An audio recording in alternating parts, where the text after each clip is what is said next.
श्री माँ शारदा 38वां भाग।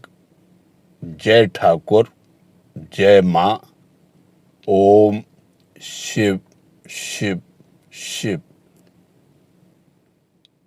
आयुर्वेदिक चिकित्सा से श्री माँ का ज्वर कुछ उतर गया।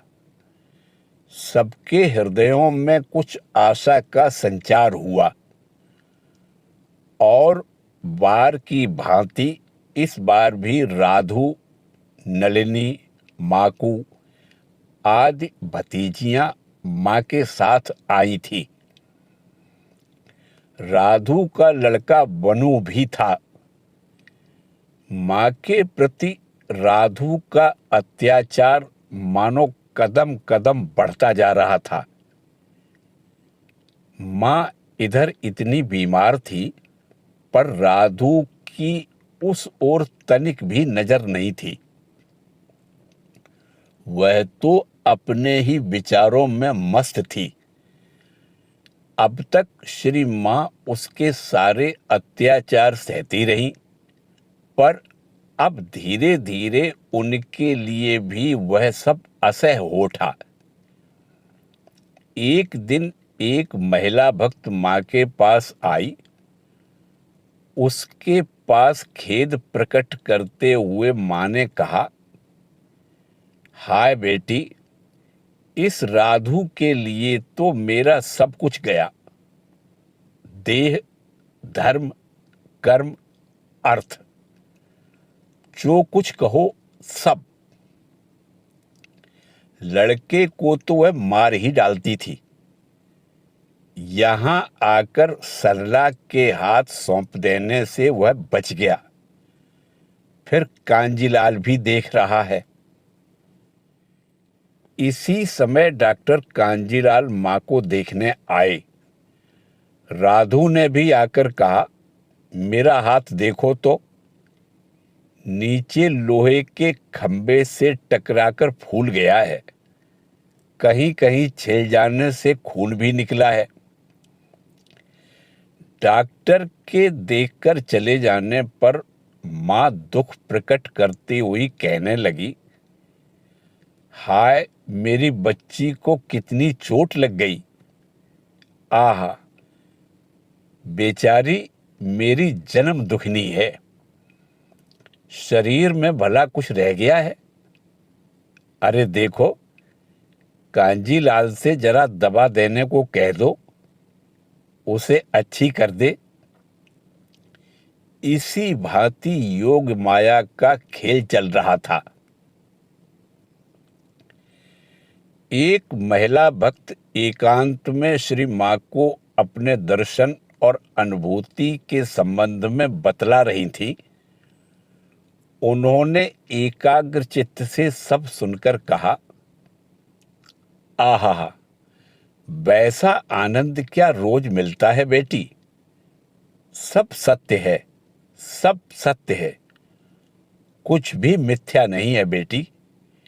वे ही सब हैं। वे ही प्रकृति हैं, वे ही पुरुष हैं। उन्हीं को पकड़े रहो, सब कुछ मिलेगा।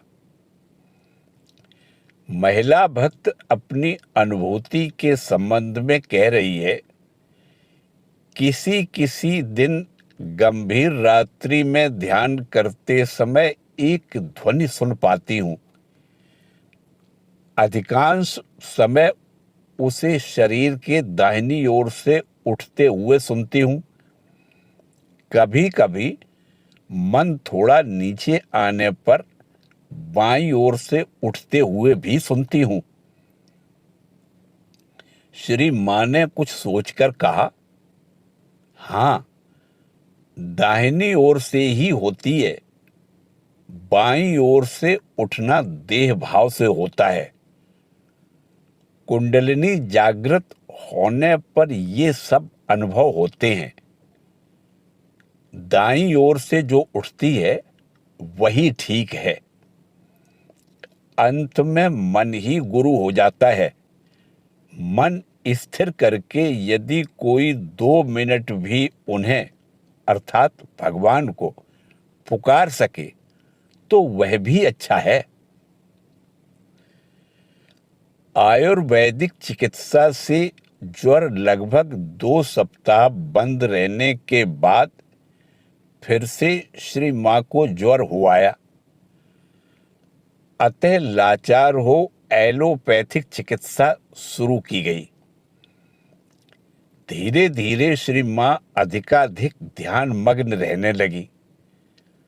सर्वदा अनमनी सी रहती थी, मानो उनका मन असीम ज्योति के राज्य में उड़कर विचरण कर रहा था। ज्वर फिर से बढ़ता चला। चैत्र मास में एक दिन श्री मां के शरीर को अत्यंत दुर्बल देखकर एक सन्यासी शिष्य बहुत दुख प्रकट करते हुए कहने लगे, मां, इस बार आपका स्वास्थ्य बहुत ही गिर गया है। इतना दुर्बल शरीर मैंने कभी नहीं देखा। श्री मां धीरे धीरे कहने लगी, हाँ बेटा, शरीर बड़ा दुर्बल हो गया है। अब मन सर्वदा उन्हीं को चाहता है और कुछ अच्छा नहीं लगता। यही देखो ना, राधु को कितना चाहती थी। उसकी सुख सुविधा के लिए मैंने क्या नहीं किया है। पर अब भाव बिल्कुल उल्टा हो गया है। उसके सामने आने से विरक्त हो उठती हूँ। सोचती हूँ, क्यों वह सामने आकर मेरे मन को नीचे लाने की कोशिश कर रही है। ठाकुर अपने काम के लिए अब तक इन सबके द्वारा मन को नीचे खींचे रखे हुए थे, नहीं तो उनके चले जाने के बाद क्या मेरा रहना संभव होता था। श्री मां मानो श्री रामकृष्ण देव का आवाहन सुन पा रही थी।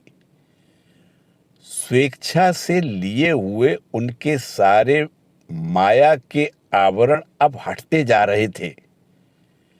वे भी मानो महाप्रयाण के लिए प्रस्तुत होने लगी। एक दिन दोपहर को लगभग 1-2 बजे बुखार तेज होने लगा। सेवक वरदा नित्य की भांति उनकी खाट के पास बैठकर हवा कर रहा था और उनके मस्तक पर गीला हाथ फेर रहा था। श्री मां स्नेह पूर्वक सेवक संतान की छाती और पीठ पर हाथ फेरने लगी और उसके भीषण मुख की ओर देखकर करुण स्वर से कहने लगी, शरीर के चले जाने पर तुम लोगों को बहुत दुख होगा, यह मैं समझ रही हूं। सेवक की आंखें डबडबा आईं। सिर नीचा करके अपने को संभालकर उसने कहा, मां, यह सब आप क्या कह रही हैं। दवा पानी से जब उतना लाभ नहीं हो रहा है तो ठाकुर से स्वास्थ्य के लिए थोड़ा कहिए ना, उसी से सब अच्छा हो जाएगा। श्री मां ने मंद हंसी के साथ कहा, कोयाल पाड़ा में मुझे इतने जोर का ज्वर होता था कि मैं बेहोश हुई बिस्तर पर अस्त व्यस्त भाव से पड़ी रहती थी। पर होश आने पर जब कभी शरीर के लिए उनका स्मरण करती थी, तभी उनके दर्शन मिलते थे। तुम लोगों की ओर देखकर क्या मैं बीच बीच में शरीर की बात ठाकुर से नहीं कहती।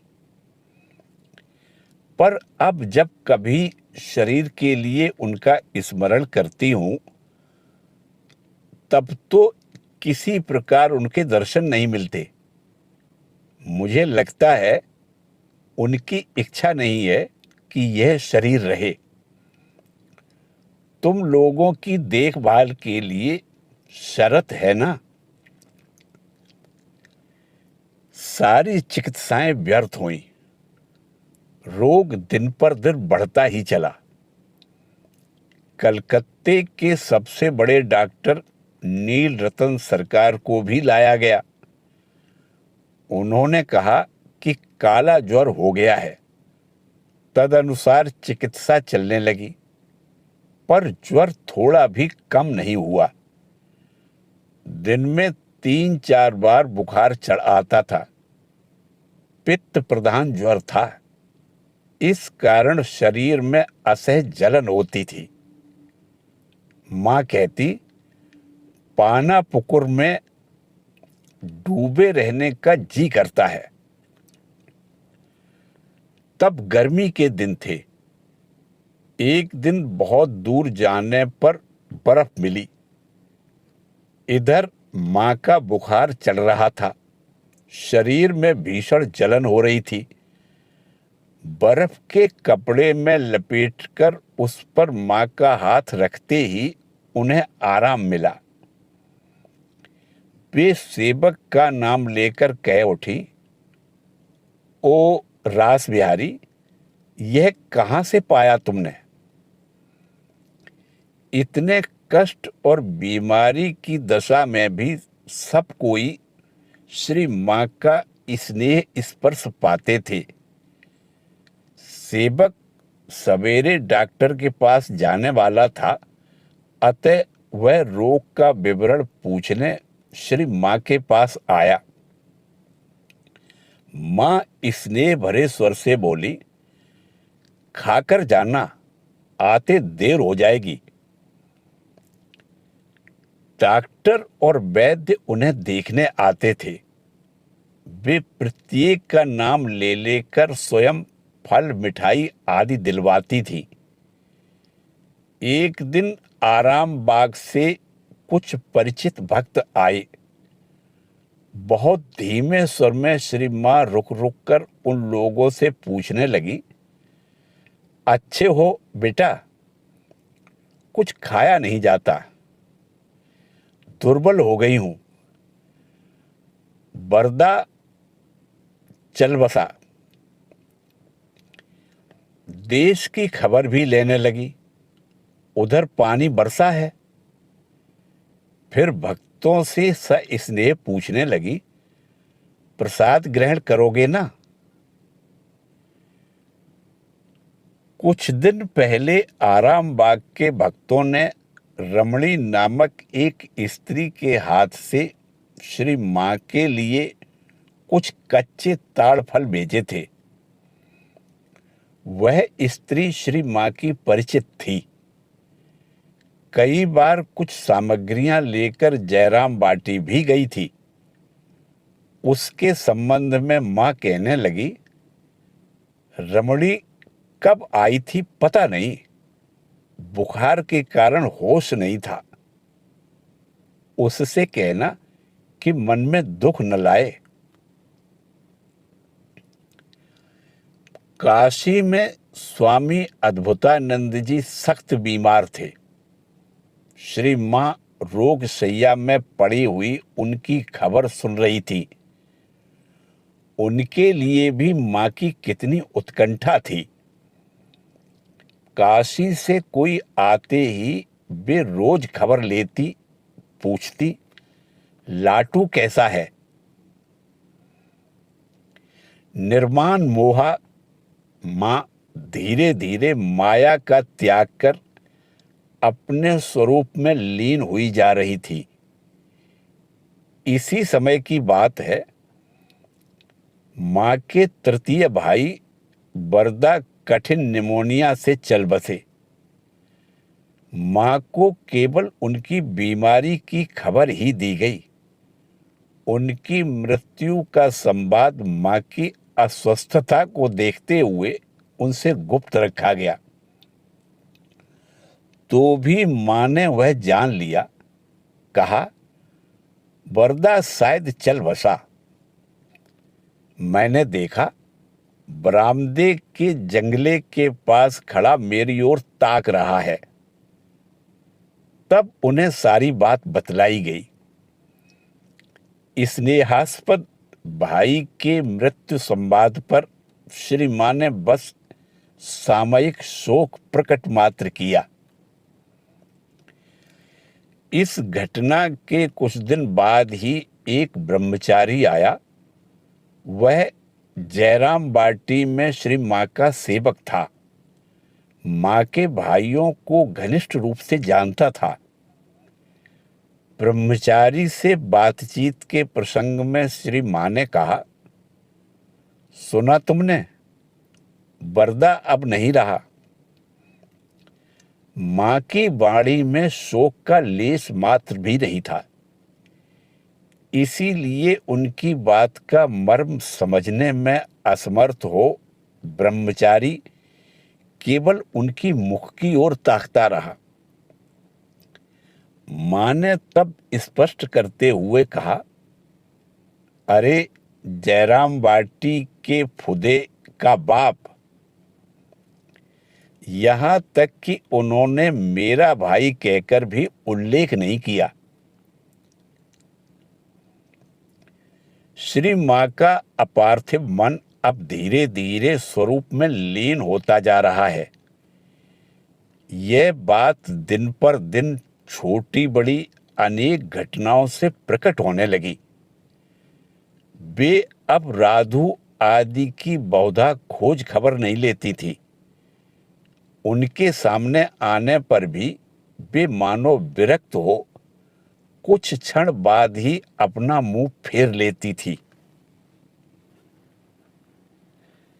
स्त्री पुरुष सब भक्तों के लिए दर्शन आदि बंद थे, तो भी जो जो श्री मां के विशेष परिचित थे, ऐसे दो एक भक्त उनके पास आते रहते थे। गौरी मां, दक्षिणेश्वर जीवन की मां की वह गौरदासी, मां की सेविका संगिनी, ठाकुर की शिष्या, प्रतिदिन गंगा स्नान के बाद थोड़ी देर के लिए मां के पास आती थी। मां का उन पर बहुत प्यार, बड़ी कृपा थी। गौरी मां रोज सवेरे आती थी। जैसा बन पड़ता श्री मां की कुछ सेवा करती, हुआ तो थोड़ी देर पंखे से हवा कर दी या और कुछ।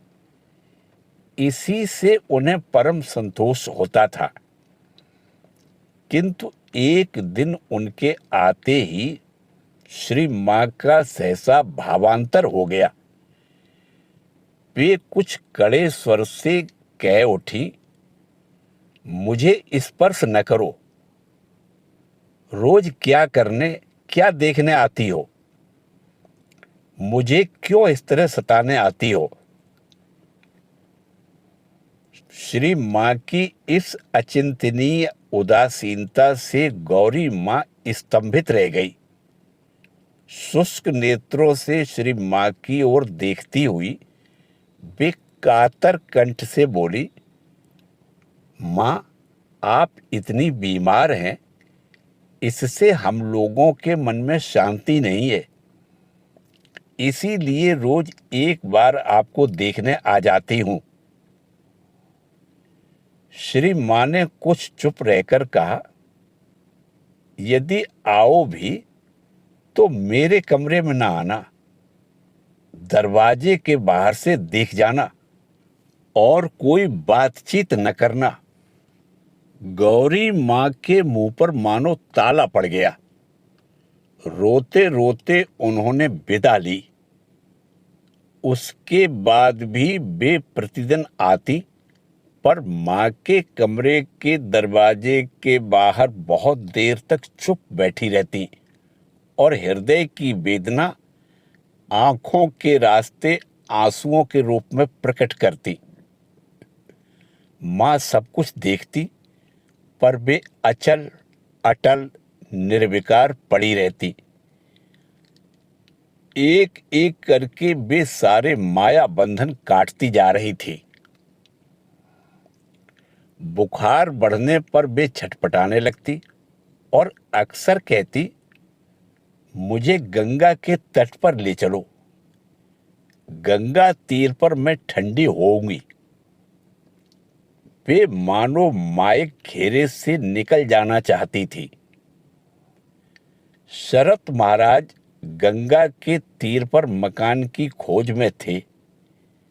इधर माँ को काशी ले जाने की भी बात चल रही थी, पर डॉक्टरों ने माँ की इस दशा में स्थानांतर करने की सम्मति नहीं दी। बुखार जाता ही नहीं था। चिकित्सकों को कुछ सूझ नहीं पड़ता था। चिकित्सा बदल दी जाती थी, पर किसी से कुछ लाभ नहीं हो रहा था। 2 महीने पहले ही वैद्यराज ने कह दिया था, आप लोगों के भक्तों में से जो कोई श्री माँ के दर्शन करना चाहे, उन्हें आप लोग खबर दे सकते हैं, क्योंकि इस बीमारी से अच्छी होने की अब आशा नहीं है। इसी समय की बात है। एक दिन सहसा श्री माँ ने राधु को बुलवाया और उससे कहा, देख, तू जयराम बाटी चली जा, यहां और न रहे। राधु बेवहल हो श्री माँ की ओर ताकती रह गई। सेविका से श्री माँ ने कहा, शरत से कहो कि इन सबको जयराम बाटी भेज दे। सेविका तो स्तब्ध रह गई। सोचने लगी, राधु तो उनके श्वास प्रश्वास के समान है और उसी राधु को वे हटा देना चाहती है।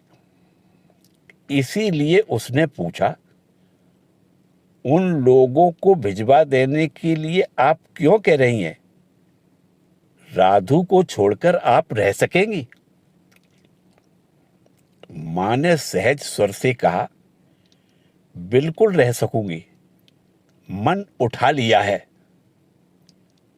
सेविका ने जाकर शरत महाराज को श्री माँ का निर्देश बतलाया। योगीन माँ ने भी सुना। सभी विशेष चिंतित हो पड़े। योगीन माँ ने उसी समय जाकर माँ से पूछा, क्यों माँ, उन लोगों को भेज देने के लिए क्यों कह रही हो भला? उन्होंने उत्तर दिया, योगेन, इसके बाद तो उन्हें वहीं रहना होगा। हरि जा रहा है, उसके साथ उन लोगों को भेज दो। मन उठा लिया है, अब और नहीं चाहती। यह तो उन शारदा देवी की वाणी नहीं थी, जो राधु को प्राण से भी अधिक प्यार करती थी। योगीन माँ ने विनती करते हुए कहा, यह बात न कहो माँ। तुम अगर मन उठा लो तो हम लोग कैसे रहेंगी? श्री माँ जरा भी नरम नहीं पड़ी। असीम की ओर देखते हुए उन्होंने कहा, योगेन, माया को हटा दिया है, अब और नहीं। योगीन माँ के मुख से शब्द नहीं निकले। वे सिर झुकाकर भरे नेत्रों से चली गई और शरत महाराज को सारी बातें सुनाई। उन्होंने चुपचाप सब सुना, फिर लंबी सांस छोड़ते हुए म्लान मुख से कहा, तब तो माँ को और रखा नहीं जा सकता। राधु पर से जब उन्होंने मन उठा लिया है, तब और आशा नहीं। सेविका पास ही खड़ी हुई थी। उसे लक्ष्य करते हुए शरत महाराज ने कहा, देखो, तुम लोग बहुत समय से माँ के पास हो। जरा प्रयत्न करके देखो, जिससे उनका मन राधु पर आ जाए। पर 1000 प्रयत्न करने पर भी कुछ नहीं हुआ। एक दिन माँ ने काफी जोर के साथ सेविका से कहा, जिस मन को उठा लिया है वह अब नीचे नहीं आएगा, यह निश्चय जानना। अनेक वर्ष पूर्व श्री माँ ने एक दिन कहा था, देखो, सब कोई कहते हैं कि मैं राधू राधू करके पागल हो गई हूं, उस पर मेरी बड़ी आसक्ति है। यह आसक्ति यदि न रहती तो ठाकुर का शरीर चले जाने पर यह देह नहीं रहती। उन्होंने अपने काम के लिए ही राधू राधू करवाते हुए इस शरीर को रखा है। जब उस पर से मन चला जाएगा तब यह देह और नहीं रहेगी। श्री माँ की यह वाणी अब मर्म वेदना के हाहाकार रूप से भक्तों के मन में गूंजने लगी। सभी सोचने लगे, हाय, राधू पर से तो अब माँ का मन उठा जा रहा है, अब क्या होगा। सत्य संकल्प माँ का यह दृढ़ निश्चय धीरे धीरे स्पष्टतर होने लगा। इससे संतानों के मन में गंभीर विषाद की कालिमा छा गई। मात्र सदन उद्बोधन में सर्वत्र नैराश्य का घना अंधकार जम गया। श्री माँ की कुछ सेवा करने की आशा लेकर बहुत से लोग उद्बोधन मठ में उपस्थित होने लगे, पर ऐसी कठिन बीमारी में भी श्री माँ किसी से भी सेवा कराते हुए बड़ी ही कुंठित हो जाती थी। वे किसी को भी अपनी सेवा करने का कोई अवसर नहीं देती थी। इसी के साथ 38वां भाग पूरा हुआ। जय ठाकुर, जय माँ।